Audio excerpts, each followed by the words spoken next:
नमस्कार साथियों, स्वागत है आपका हमारे online YouTube platform DS education में। मैं हूं दिनेश साहू और काफ़ी लंबे समय के बाद हमारे चैनल पर ये वीडियो आ रहा है। तो आज का जो वीडियो लेक्चर है ये काफ़ी ज़्यादा महत्वपूर्ण होने वाला है, क्योंकि एग्रीकल्चर या फिर कृषि से संबंधित जो भी नवीनतम आंकड़े हैं, अक्सर जो भी एस्पिरेंट हैं या फिर विद्यार्थी हैं जो किसी भी एग्ज़ाम की तैयारी कर रहे हैं, चाहे आप स्टेट पीसीएस की तैयारी कर रहे हैं, एसएससी के किसी एग्ज़ाम की तैयारी कर रहे हैं, रेलवे की तैयारी कर रहे हैं या फिर एसआई की तैयारी कर रहे हैं, अक्सर हमें एग्रीकल्चर का जो डेटा है यहाँ से क्वेश्चन देखने को मिलते हैं। जैसे कि गेहूँ या फिर वीट के प्रोडक्शन में टॉप प्रोड्यूसर कौन है, या फिर राइस के चावल के प्रोडक्शन में टॉप प्रोड्यूसर कौन है, दलहन फसलें तिलहन फसलें है ना, इनके प्रोडक्शन में टॉप प्रोड्यूसर कौन है। और अक्सर इसके डेटा जो हैं वो आगे पीछे भी होते रहते हैं। तो बिल्कुल लेटेस्ट डेटा है ये 2024-25 का।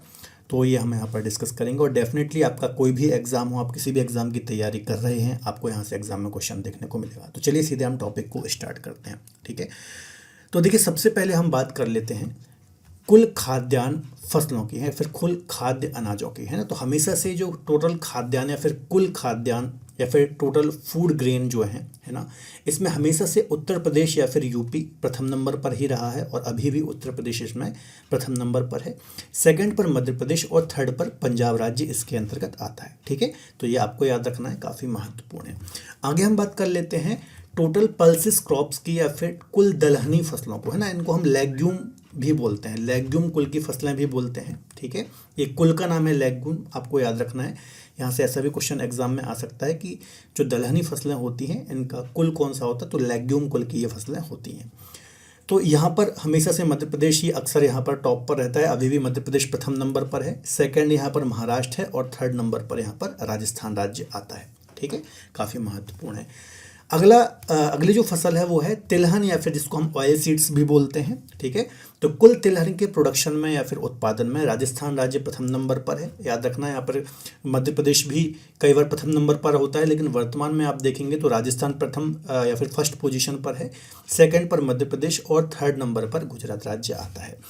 आगे बात कर लेते हैं कुल मोटा अनाज या फिर टोटल जो मिलेट्स होते हैं। ठीक है, इसके अंतर्गत राजस्थान प्रथम नंबर पर है, सेकंड पर कर्नाटक और थर्ड पर मध्य प्रदेश है। ठीक है, मोटे अनाज की एक विशेषता बच्चों ये होती है कि इसमें सूखा सहने की क्षमता काफ़ी ज़्यादा होती है। इसका मतलब ये है कि कम सिंचाई में या फिर कम जल की पूर्ति के भी ये जो फसलें हैं अच्छे से ग्रो होती हैं। और चूँकि आपको पता होगा राजस्थान एक काफ़ी कम वर्षा वाला राज्य है। ठीक है, तो इसी के चलते यहाँ पर आप देखोगे यहाँ की जो मिट्टी है काफ़ी ज़्यादा बंजर है या फिर मरुस्थलीय मृदा ज़्यादातर यहाँ पर देखने को मिलती है। इसी के चलते जो मोटे अनाज है इसके प्रोडक्शन में मोटे अनाज का प्रोडक्शन ठीक ठाक राजस्थान में हमें देखने को मिलता है। ठीक है, तो यहाँ पर मैंने कुल खाद्यान्न, दलहन, तिलहन और मोटे अनाज के बारे में मैंने आपको बताया है।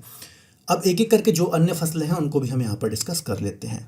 तो सबसे पहले है गेहूं या फिर वीट। ठीक है, काफ़ी महत्वपूर्ण फसल है। ठीक है, हमारे भारत की सेकंड सबसे महत्वपूर्ण खाद्यान्न फसल है। सबसे महत्वपूर्ण खाद्यान्न फसल की बात करें तो वो चावल है, आपको याद रखना है। और चावल के बाद कौन सी फसल है, गेहूं है।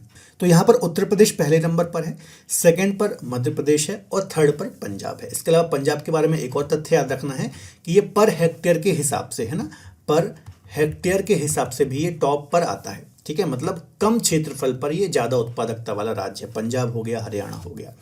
आगे हम बात कर लेते हैं चावल की, राइस की। ठीक है, तो यहाँ पर बहुत बड़े चेंजेस हुए हैं। हमेशा से आप पढ़ते हुए आ रहे होंगे कि चावल या फिर राइस के प्रोडक्शन में पश्चिम बंगाल पहले नंबर पर आता है। ठीक है, लेकिन ऐसा नहीं है। अभी हाल ही में तेलंगाना प्रथम नंबर पर आ गया है चावल के प्रोडक्शन में। और हो सकता हो यदि यहाँ से क्वेश्चन आ जाए तो बहुत सारे बच्चे यहाँ पर ये क्वेश्चन या फिर ये जो फैक्ट है ये गलत करके आ सकते हैं। तो तेलंगाना प्रथम नंबर पर है, सेकंड पर यूपी है और थर्ड पर यहाँ पर वेस्ट बंगाल आता है। आगे बात कर लेते हैं बाजरा की। तो बाजरा में राजस्थान प्रथम पर है, सेकंड पर उत्तर प्रदेश है और थर्ड पर इसके अंतर्गत गुजरात राज्य आता है।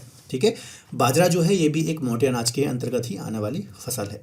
मक्के की बात करें जिसको हम मेज़ भी बोलते हैं, तो पहले पर कर्नाटक, सेकंड पर बिहार और थर्ड पर इसके अंतर्गत मध्य प्रदेश आता है। आगे बात कर लेते हैं रागी की। तो कर्नाटक पहले पर है, सेकंड पर तमिलनाडु है और थर्ड नंबर पर उत्तराखंड इसके अंतर्गत आते हैं। ठीक है, तो बाजरा, रागी हो गया है ना, ये सारे मोटे अनाज के अंतर्गत आने वाली ही फसल हैं। और फिर है ज्वार। ठीक है, ये सारी मोटे अनाज के अंतर्गत ही आते हैं, ज्वार, बाजरा वगैरह। तो यहाँ पर पहले नंबर पर महाराष्ट्र है, सेकंड पर कर्नाटक है और थर्ड पर राजस्थान है। बच्चों जो भी ये डेटा मैं आपको दे रहा हूँ बिल्कुल एकदम लेटेस्ट और सही सटीक डेटा है, ठीक है। अक्सर बच्चे परेशान होते रहते हैं, बहुत सारे बच्चे जहाँ पे मैं ऑफलाइन वगैरह पढ़ाता हूँ तो बच्चे बोलते रहते हैं कि सर नया डेटा दीजिए, खासतौर पर जैसे खनिज एक टॉपिक है, एग्रीकल्चर एक टॉपिक है, तो यहाँ से अक्सर हमें समस्याएं देखने को मिलती है। तो इसी समस्याओं को देखते हुए मैंने ये लेक्चर सबसे पहला प्लान किया है और आगे आने वाले समय में जो अन्य टॉपिक हैं ऐसे, जैसे कि फॉर एग्जांपल मिनरल रिसोर्सेज हैं, खनिज संसाधन है, इससे संबंधित भी महत्वपूर्ण डेटा हम आपके सामने लाएंगे, ठीक है। आगे बात कर लेते हैं कपास या फिर कॉटन की, ये भी काफ़ी महत्वपूर्ण है, अक्सर यहाँ से क्वेश्चन आते रहते हैं। तो गुजरात पहले नंबर पर है, सेकंड पर महाराष्ट्र है और थर्ड नंबर पर तेलंगाना है ना। कपास के लिए सबसे अच्छी मिट्टी कौन सी होती है? काली मिट्टी होती है। आप में से जिस किसी ने भी मुझसे ज्योग्राफी पढ़ी है तो उनको बहुत अच्छे से पता होगा, इसको हम कपासी मिट्टी भी बोलते हैं और काली मिट्टी में बहुत अच्छा प्रोडक्शन होता है कपास का। आगे बात कर लेते हैं चना। तो मध्य प्रदेश प्रथम नंबर पर है, सेकंड पर महाराष्ट्र है और थर्ड नंबर पर राजस्थान इसके अंतर्गत आता है। जूट की यदि हम बात करें तो पश्चिम बंगाल, बिहार और असम क्रमशः पहले, दूसरे और तीसरे नंबर पर इसके अंतर्गत आते हैं, ठीक है। जूट हमें हमेशा से वेस्ट बंगाल प्रथम नंबर पर ही रहता है। आगे बात कर लेते हैं तंबाकू की, टोबैको की। तो आंध्र प्रदेश प्रथम पर है, यहाँ पर भी आंध्र प्रदेश हमेशा फर्स्ट पर ही रहता है, सेकंड पर कर्नाटक है और थर्ड नंबर पर गुजरात इसके अंतर्गत आता है। सूरजमुखी की बात करें तो यहाँ पर भी कर्नाटक प्रथम पर है, सेकंड पर हरियाणा और थर्ड पर उड़ीसा है। यहाँ पर भी आप देखोगे हमेशा से कर्नाटक ही प्रथम पर रहता है। चाय की बात करें तो असम प्रथम नंबर पर है, सेकंड पर वेस्ट बंगाल है और थर्ड पर तमिलनाडु है, तो ये बात भी आपको याद रखनी है। आगे बात कर लेते हैं गन्ना, है ना। ये भी काफ़ी महत्वपूर्ण फसल है और काफ़ी ज़्यादा इसको सिंचाई लगती है ना। सिंचाई की काफ़ी ज़्यादा आवश्यकता होती है, जल की काफ़ी ज़्यादा आवश्यकता होती है, ऐसी फसल है ये। तो उत्तर प्रदेश टॉप पर आता है, सेकंड नंबर पर महाराष्ट्र और थर्ड नंबर पर कर्नाटक इसके अंतर्गत आता है। अरहर की यदि हम बात करें, एक प्रकार की दाल होती है, दलहनी फसल है। तो कर्नाटक प्रथम नंबर पर है, सेकंड पर महाराष्ट्र और थर्ड पर उत्तर प्रदेश इसके अंतर्गत आता है। आगे हम बात करें मूंगफली की, ठीक है। तो मूंगफली में अक्सर गुजरात ही प्रथम नंबर पर रहता है और इस बार भी गुजरात प्रथम नंबर पर है या फिर फर्स्ट पोजीशन पर है, सेकंड पर यहाँ पर राजस्थान और थर्ड पर मध्य प्रदेश का यहाँ पर नंबर आता है, आपको याद रखना है।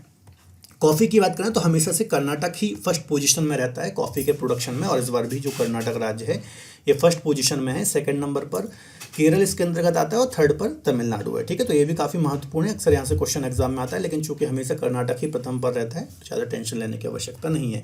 जो नए राज्य अपडेट हुए हैं उनको विशेष तौर पर आप दिमाग में रखें क्योंकि यहाँ से एग्जाम में क्वेश्चन आने की संभावना ज़्यादा रहती है। रबड़ की बात करें तो केरल प्रथम पर है, सेकंड पर त्रिपुरा और थर्ड नंबर पर कर्नाटक इसके अंतर्गत आता है। यहाँ पर भी आप देखोगे केरल हमेशा से ही रबर के प्रोडक्शन में टॉप प्रोड्यूसर रहा है।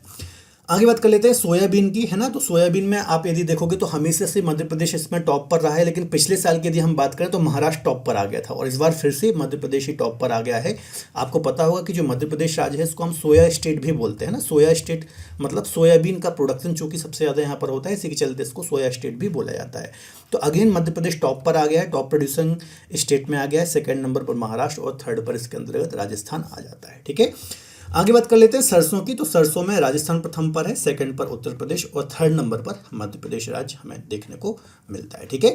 तो दोस्तों आज के लेक्चर में जितनी भी महत्वपूर्ण फसलें थी, ठीक है, सारी फसलों को मैंने आपको डिटेल में डिस्कस करा दिया है। बिल्कुल लेटेस्ट डेटा है, इस पर आप पूरा भरोसा कर सकते हैं, ठीक है। और डेफिनेटली आपके जो भी एग्जाम है, आप किसी भी एग्जाम की तैयारी कर रहे हो, स्टेट PCS, SSC, रेलवे, कोई स्टेट एग्जाम, किसी भी एग्जाम में यहाँ से क्वेश्चन आने की बहुत अधिक संभावना है। हाल ही में MPPSC का पेपर है, SSC के बहुत सारे एग्जाम लाइनअप हैं, रेलवे के बहुत सारे एग्जाम लाइनअप हैं, तो यहाँ से एग्जाम में क्वेश्चन आने की संभावना बहुत अधिक है। तो यदि आपको वीडियो लेक्चर पसंद आया हो और ऐसी और भी वीडियो आप आगे चाहते हैं तो आप कमेंट बॉक्स में भी बता सकते हैं कि अगला वीडियो आप कौन सा चाहते हैं। साथ ही साथ आप वीडियो को अपने दोस्तों के साथ शेयर भी कर सकते हैं और हमें सपोर्ट कर सकते हैं।